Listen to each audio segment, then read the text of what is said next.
Welcome to Hit Wicket.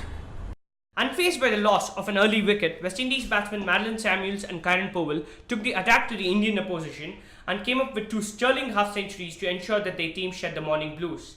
The perfect platform having been laid, the onus was on the fragile middle order to make sure that they built on the good work that Samuels and Powell had done. But a weak-kneed batting lineup failed once again to live up to the promise as a concerted effort from the Indian bowlers, particularly the slower ones, made sure that West Indies did not run away with the game. While Pragyat Oja might remind cricket romantics of the spinners of the good old days when Test cricket was the lone format, Ravichandran Ashwin's stature as India's foremost spinner cannot be disputed. The off-spinner from Tamil Nadu is a complete package who poses a huge threat across all formats.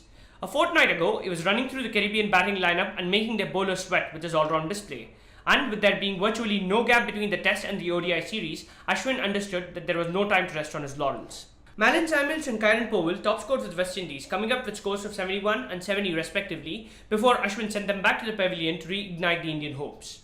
But what is unlikely to go unnoticed is how, in a subtle but effective way, Ashwin managed to tighten the screws around the West Indies batting lineup. Marlon Samuels is such a kind of a batsman who can make the bowlers pay heavily even for the slightest of their errors. That the Indian bowlers, mainly Ashwin, succeeded in containing him and ensuring that the game did not slip away from India's hands speaks volumes about the India's bowling lineup in general and Ashwin in particular.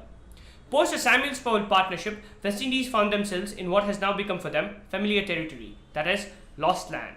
A late flourish by Darren Sammy, who scored 37, and a vigilant 51 by Darren Bravo helped the Caribbeans post a modest 263 for 5 in 50 overs. Given India's almost perfect record of chasing massive targets this year, it should have virtually no difficulty chasing what is by no means a formidable target.